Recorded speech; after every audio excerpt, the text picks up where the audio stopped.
میرے عزیزوں، یہاں پر ایک اور بات میں عرض کرتا ہوں، ابھی یہ تفسیر آئی نہیں ہے لیکن وقت سے پہلے میں موضوع سے متعلق ہے اس لیے عرض کرتا ہوں، موضوع سے متعلق ہے اس لیے کہ حضرت موسیٰ علیہ الصلوۃ والتسلیم کا وہ واقعہ یاد کریں جب فرعون کا لشکر پیچھا کرنے لگا موسیٰ علیہ السلام کی جماعت کا، آپ مومنین کی جماعت کو لے کر چل پڑے، سامنے سمندر، پیچھے 1,00,000 کے قریب فرعون کا لشکر، کدھر جائیں؟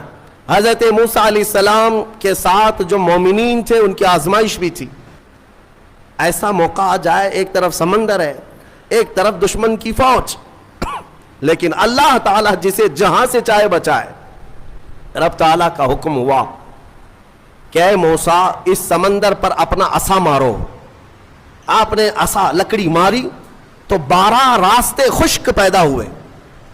موسیٰ علیہ السلام کا جو قبیلہ تھا، یعنی آپ کی جو جماعت تھی مومنین کی، وہ 12 خاندانوں میں تھی، تو سب کے لیے ایک ایک راستہ سمندر میں بن گیا، سب اس راستے سے چلنے لگے، سمندر کے دوسرے کنارے وہ پہنچ گئے۔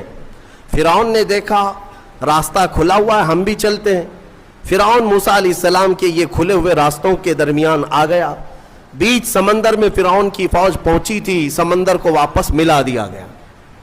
فغشیہم من الیم ما غشیہم، قرآن کہتا ہم نے ڈھانک دیا سمندر کو جیسے ڈھانکنا ہے، تو غرق ہو گئے ہمیشہ کے لیے، فرعون ختم ہو گیا، برباد ہوا۔ موسیٰ علیہ السلام اپنے ایمان والوں کو لے کر دوسرے کنارے پر آئے، موسیٰ علیہ السلام نے شکرانہ ادا کیا، یہ عاشورہ کا دن تھا، پھر آپ کوہ طور پر چلے گئے موسیٰ علیہ السلام، جب آپ پر تورات نازل ہو رہی تھی۔ حضرت موسیٰ علیہ السلام 40 دن کے لیے گئے تو ہوا کیا، ان کی قوم میں سامری نام کا ایک شخص تھا جو موسیٰ علیہ السلام کے خاندان کا تھا، اس نے کیا کیا، سارے لوگوں کے پاس جو جو سونا چاندی تھا سب اکٹھا کیا، اس کو پگھلایا، میلٹ کیا، اور اس سے ایک بچڑا بنایا، گائے کا بچڑا بنایا، اور اس کے بعد اس کی کلا کیا تھی یہی بتانا مجھے ہے، اس بچڑے کو بولنے کے قابل بنا دیا۔ میاں سونا اور چاندی کا وہ بچڑا بولتا تھا، اندازہ کرو یہ سیل اور بیٹری کا زمانہ نہیں ہے کہ آج کے کھلونے جیسے بولتے ہیں، آپ کو تعجب نہیں ہوگا، لیکن وہ 3000 سال پہلے اگر بچڑا بولتا ہو بغیر سیل کے، بغیر بیٹری کے، اور کوئی نہ ٹیپ ریکارڈ، اس کے اندر کوئی چیز نہیں، لیکن بولتا تھا، تو قوم گمراہ ہو گئی۔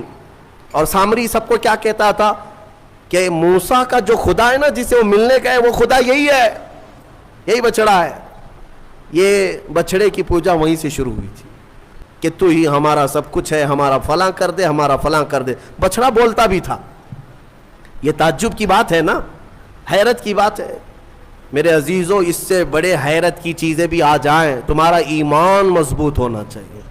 آج کے زمانے میں میں کہتا ہوں، اگر کوئی جھاڑ، اگر کوئی درخت بولنے بھی لگ جائے اور تمہیں اپنی طرف بلائے کہ میرے اندر خدا چھپا ہے، آ جاؤ، اے ایمان والو تمہارا ایمان مضبوط ہونا چاہیے، اور ہرگز ہرگز اس طرح کی حرکتوں پر یقین نہ کرو، بلکہ یہی تسلیم کرو پوری دنیا بھی عجوبے دکھائے، میں یہ تسلیم نہیں کر سکتا، میرا خدا تو اللہ ہی ہے، اللہ الصمد، وہ بے نیاز ہے۔ تو سامری نے یہ کام کیا، بات طویل ہو جا رہی ہے، جو بات کہنی تھی مجھے وہ بہت قریب میں لے آتا ہوں۔ سب پوجا پاٹ میں لگ گئے، عبادت میں لگ گئے، اللہ کی عبادت سے دور بچڑے کی عبادت میں لگ گئے۔ موسیٰ علیہ السلام جب واپس آئے تو دیکھا ان کی قوم گمراہ ہو چکی ہے۔ 40 دن کا جو گیپ تھا نا، یہ قوم کو گمراہ کر گیا۔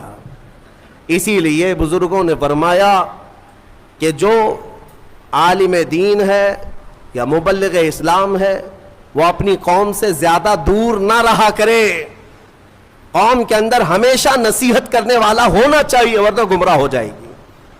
موسیٰ علیہ السلام کی قوم جب گمراہ ہوئی تو موسیٰ علیہ السلام جلال میں آئے، اور حکم تو ان کے لیے بہت سخت نازل ہوا جو بچڑے کی پوجا میں لگے۔ سامری کو پکڑا موسیٰ علیہ السلام، کہا یہ بتا تو نے یہ کیا کیسے، بات جو کہنی ہے وہ یہی ہے، کہا تو نے یہ کیسے کیا، سب کا سونا چاندی میلٹ کیا، بنایا بچڑا ٹھیک ہے، لیکن یہ بولنے کے قابل کیسے کیا؟ اب سامری کا جواب سنیں. سامری کہتا ہے قال بصرت بما لم يبصروا به فقبضت قبضة من اثر الرسول فنبذتها وكذلك سولت لي نفسي. کہتا ہے جب آپ سمندر کے راستے میں چل رہے تھے نا, موسیٰ علیہ السلام چل رہے تھے, سامری کہتا ہے میں نے ایک چیز دیکھی جو لوگوں نے نہیں دیکھا. کہا کیا دیکھا تو نے؟ کہا آپ کے گھوڑے کی نکیل پکڑ کر سامنے ایک فرشتہ چل رہا تھا. حضرت موسیٰ علیہ السلام نے کہا ہاں وہ جبرائیل علیہ السلام تھے. جبرائیل علیہ السلام آئے تھے جب راستہ عبور کر رہے تھے. تو سامری کہتا ہے میں دیکھ رہا تھا آپ کے آگے آگے ایک فرشتہ چل رہا تھا. تو موسیٰ علیہ السلام نے کہا تو پھر کیا کیا؟ وہ کہتا ہے وہ فرشتہ جیسے جیسے چلتا جا رہا تھا میں اس کے پیروں کے نیچے کی مٹی اٹھا رہا تھا. جبرائیل علیہ السلام کے پیروں کے نیچے کی مٹی اٹھاتا رہا اور وہ میں نے جمع کر لیا جتنی مٹی مجھے ملی. اور جب کنارے پر آئے اور آپ گئے تھے کوہ طور, میں نے اس بچڑے کو بنا کر کے اس کے منہ کے اندر یہ مٹی ڈال دی تو وہ بولنے کے قابل ہوا.